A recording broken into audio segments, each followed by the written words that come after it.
দেখুন স্যার, আমার মনে হয় আমরা এটা সবাই জানি, অনেক ছেলে মেয়ে আছে যথেষ্ট ট্যালেন্টেড, ডাক্তারিতে চান্স পায়, কিন্তু সেটা কন্টিনিউ করতে পারে না শুধুমাত্র পড়াশোনার খরচের জন্য। সেরকম কিছু ট্যালেন্টেড ছেলে মেয়েদের জন্যই আমাদের এই বৃত্তি থাকবে। আমরা প্রত্যেক বছর 2 জন মেধাবী ছাত্রছাত্রীকে এই বৃত্তিটা দিতে পারবো। বাহ, এ তো দারুণ প্রস্তাব। সত্যি এটা কিন্তু একটা দারুণ ব্যাপার, কিন্তু আমি ভাবছি এটা আমাদের ডিপার্টমেন্টের মাধ্যমে হবে কি করে? না, আসলে আমি অর্থ ডোনেট করতে চাইছি, কিন্তু আমি চাইছি না নিজের নামটা দিতে। এটা যদি আমাদের ডিপার্টমেন্ট থেকে হয় সেজন্যই আর কি, মানে কি কি প্রসিডিউর আছে সেগুলো জানার জন্যই। আপনারা যারা কনসার্ন, আমি তাদের বলছি কথাগুলো। হ্যাঁ, অর্থ তো যে কেউ দান করতে পারে, আর সেই টাকা যদি কোনো সোশ্যাল ওয়ার্কে বা কোনো ভালো কাজে ব্যবহার করা হয় তাহলে তো অসুবিধা হওয়ার কথা নয়। কিন্তু আমি বলতে চাইছি যে তুমি এটা ব্যক্তিগতভাবে কেন করছো না? তুমি কোনো আশ্রমকে ফান্ড করতে পারতে। সেটা যদি ইচ্ছে না হয় তাহলে। অ্যাকচুয়ালি স্যার আমি আমাদের ডিপার্টমেন্টের থ্রু দিয়ে এই কাজটা করতে চাইছি। আমাদের ডিপার্টমেন্টে এমন একজন ছিলেন, তিনি চিরটা কাল এই স্বপ্নটা দেখে এসেছেন। আমি নিজেও দেখেছি অনেক সময় তিনি কলিগদের ছেলে মেয়েদের কিংবা তার জুনিয়র যারা ছিলেন তাদের ছেলে মেয়েদের পড়াশোনার জন্য সাহায্য করেছেন, অথচ একবারের জন্য উনি নিজের সামনে আসেননি, তার নাম কেউ জানতেও পারেনি। তিনি তো আজ নেই স্যার। তুমি অনুজ চ্যাটার্জির কথা বলছো? হ্যাঁ স্যার, আমি ওনার নামে এই বৃত্তিটা চালু করতে চাইছি। হ্যাঁ, তাহলে তো এর একটা অ্যানাউন্সমেন্ট দরকার, প্রেস ডেকে সকলকে জানাতে হবে, না হলে লোকে জানবে কি করে? আর আমাদের ডিপার্টমেন্টের সবাইকে এক জায়গায় ডেকে জানাতে হবে। স্যার, আমার শুধু একটাই রিকোয়েস্ট, কাউকে জানাবেন না যে অর্থটা কোথা থেকে আসছে। আচ্ছা, টাকাটা কি অনুজের? না স্যার, আমারই। আমি নিজে থেকে এটা করতে চাইছি, এটাই আমার ইচ্ছে। স্যার, আমি অনেক কিছু পেয়েছি মানুষটার থেকে, যখন কেউ ভাবতেও পারিনি যে আমি কিছু করতে পারি, যখন আমি নিজেও ভাবতে পারিনি যে আমি জীবনে কিচ্ছু করতে পারবো, তখন ওই মানুষটা আমাকে ভরসা দিয়েছে যে আমিও জীবনে কিছু করতে পারবো। আজ আমি যেটুকু করতে পেরেছি সবটাই ওনার জন্য, তাই ওনার প্রতি এটাই আমার ট্রিবিউট। উনি বেঁচে থাকলে উনি হয়তো এই কাজগুলো করতেন। আমি ওনার অসমাপ্ত স্বপ্নগুলোকে পূর্ণ করতে চাই, তাই এই কাজটা করার যদি আমি সুযোগ পাই আমি খুবই শান্তি পাবো। একটাই অনুরোধ, আমার নামটা আমি কাউকে জানাতে চাই না। দেখো, টাকাটা যখন তুমি দিচ্ছ লোকে তো জানবেই, সেটা তুমি আটকাবে কি করে? না স্যার, আমাদের ডিপার্টমেন্টের কয়েকজন জানলে আমার কোনো অসুবিধা নেই, শুধু একটাই কথা, বিষয়টা পাবলিক করবেন না। কিন্তু যখন কেউ জিজ্ঞেস করবে অর্থটা কোথা থেকে আসছে তখন আপনারা যা মনে করবেন XYZ যে কোনো কারোর নামই দিতে পারেন, শুধু আমার নামটা দেবেন না, এই একটাই রিকোয়েস্ট আমার। আর দান করেছি এই কথাটা বললে সব থেকে বেশি অপমানের এটা, আমি সেটাই মনে করি। আর এটা অনুজ চ্যাটার্জি বৃত্তি। তাহলে বৃত্তিটার নাম কি হবে? স্যার, অনুজ চ্যাটার্জির নামই হবে। আমি তবু 2-1 দিনের মধ্যে এক্স্যাক্ট নামকরণটা করে আমি জানিয়ে দেবো। স্যার, প্রথমে আমি 10 লাখ টাকা জমা দেব, 5-5 করে বছরে 2 জনকে দিতে পারবো।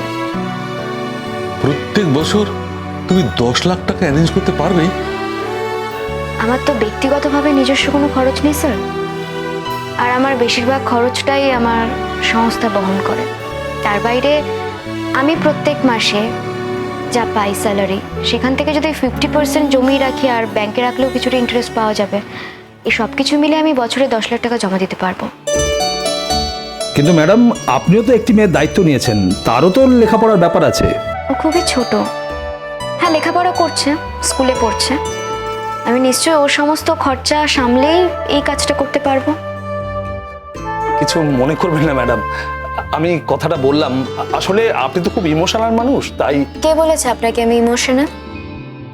আমি ইমোশনাল নই, আমি যথেষ্ট প্র্যাকটিক্যাল। দেখুন, রেশমির জন্য সমস্ত রকম ব্যবস্থা করে আমি এই টাকাটা কন্ট্রিবিউট করব এবং করতে চাইছি। আমি চাই রেশমির মতো যারা আছে, যাদের দায়িত্ব কেউ নেয়নি, যাদের মধ্যে প্রতিভা আছে অথচ টাকার জন্য কিছু করতে পারছে না, দরিদ্র পরিবারে থাকে তাই কিছু করতে পারছে না, তারা উঠে আসুক। সবাই মিলে একটা নতুন পৃথিবী তৈরি করুন।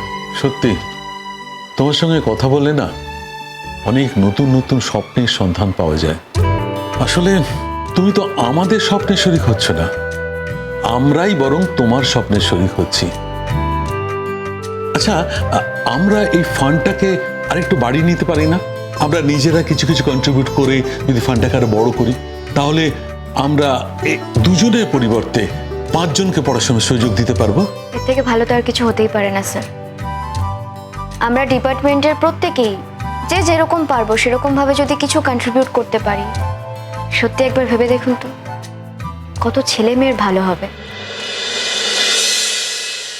এনিওয়ে স্যার, আপনি অনুমোদন দিলে আমি টাকা জমা দিয়ে দেবো। ঠিক আছে, আমি কালকেই তোমাকে জানিয়ে দেবো। Okay sir. তারপরেই কিন্তু প্রেস মিট করে পুরো ব্যাপারটা সকলকে জানাতে হবে। আচ্ছা, আপনি প্রেস মিটে আসবেন তো? আমি আসি বা না আসি তাতে কি এসেছে? না না, তোমাকে সঙ্গে থাকতেই হবে। তোমার নামটা না হয় বলা না হলো, তাহলে তুমি সঙ্গে না থাকলে চলে? তোমার প্রজেক্ট, তুমি এত বড় একটা কাজ করছো। স্যার, এত বড় কাজ কিনা জানি না, এটুকুই যদি না করি নিজের কাছে কি জবাবদেহি করব? তুমি আমাদের মনে করিয়ে দিচ্ছ আমরা অনেক আরব্ধ কাজ করে উঠতে পারিনি, এখন সেটা করার সময়। আর দেরি করে ঠিক হবে না, জীবন তো এখন শেষের দিকে যাচ্ছে। এইভাবে বলবেন না স্যার। সামনে বছর রিটায়ারমেন্ট, এত বছর কিছুই করে উঠতে পারিনি। তুমি বললে বলে আমি ভাবলাম, আসলে তোমার মতো কেউ তো চোখের সামনে উদাহরণ তুলে ধরেনি, কেউ বললে তখন মনে পড়ে। স্যার, আমার আর কিছু বলার নেই। দাঁড়াও, একটু চা খাও। না স্যার, আমি তো চা খাই না। ওহো, চা যখন খাও না তখন তার কিছু বলার নেই। তারপর মেয়েকে নিয়ে কেমন চলছে সংসার? ভালোই চলছে। মেয়েটি খুব বাধ্য, প্রথমে একটু দুষ্টুমি করতো, বাচ্চারা যেমন করে আর কি। এখন একদম ঠিক আছে। আমি রিসেন্ট ওকে স্কুলে অ্যাডমিট করলাম, পড়াশোনা করছে, স্কুলে যাচ্ছে। বাহ, খুব ভালো। আচ্ছা, অনুজের ছেলেও শুনছিলাম মাঝখানে তোমার কাছে থাকছিল? হ্যাঁ স্যার, এখন আমার কাছে আর থাকে না। ওর মা এসে গেছে, পরিবারের সবাই আছে, আর হিসেব মতো ওর তো আমার কাছে থাকার কথাও নয়। আমি তো ওকে রাখতে পারবো না। আমার মনে হয় ওর নিজের পরিবারের সঙ্গেই থাকা উচিত। ওর বাবা নেই, মাই এখন সব। মা, পরিবার সবার সঙ্গে মিলেমিশে বড় হয়ে ওঠা উচিত, এটা আমার মনে হয়।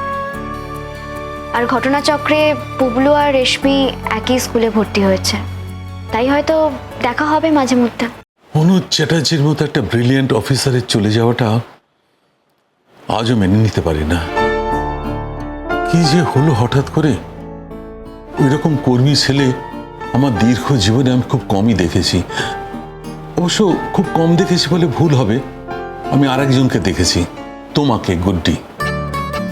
আমি বলি বা না বলি তুমি ঠিকই জানো, আর নিশ্চয়ই মনে মনে মানবে, তুমি আর সবার থেকে অন্যরকম কাজের ধরন তৈরি করে দিয়েছো। তোমার সেই কাজকে সবাই ফলো করে। ইয়াংদের মধ্যে তোমার প্রচুর ফলোয়ার, যারা তোমার দ্বারা অনুপ্রাণিত হয়ে পুলিশে কাজ করতে আসছে।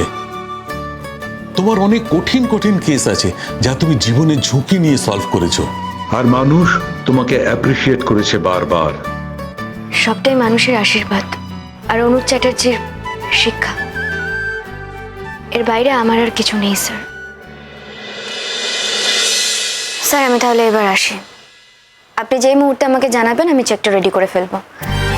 স্যার, কাইন্ডলি একটু তাড়াতাড়ি জানাবেন প্লিজ। নিশ্চয়ই গুড্ডি, তাড়াতাড়ি জানানোর আগ্রহ আমাদেরও আছে। তার কারণ যত তাড়াতাড়ি ছেলে মেয়েগুলো উপকার পায় ততই মঙ্গল, ততই তাদের পড়া ছুট হতে হবে না। তুমি নিশ্চিন্ত থাকো, আমি কালই তোমাকে জানিয়ে দেবো।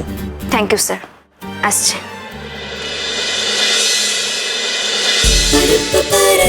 गुड्डी गुड्डी